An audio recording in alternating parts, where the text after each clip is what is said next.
Yana bir Sariosiyo voqealarida halok bo'lgan qahramon katta leytenant Kamoliddin Toshpo'latov. U 1974-yilda Namangan viloyati Namangan tumanida tug'ilgan.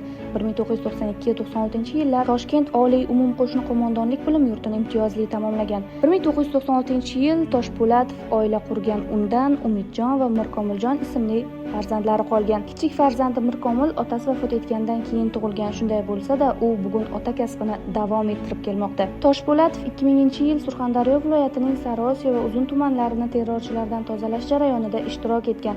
Katta leytenant Toshpo'latov xalqaro terrorchi jangari to'dalarni qidirish va ularga zarba berish maqsadida maxsus guruh tarkibida jangovar topshiriqni bajarish uchun desant ishg'ol harakatlarini bajarayotgan vaqtda 2000-yil 16-sentyabr kuni qahramonlarcha halok bo'lgan. O'zbekiston Respublikasi Prezidenti farmoni bilan 2019-yil Jasorat medali bilan mukofotlangan. Kamoliddin Toshpo'latovning xotirasini abadiylashtirish maqsadida Namangan viloyati hokimining qaroriga asosan Namangan viloyatining Qiyot qishlog'idagi ko'chaga uning nomi berilgan.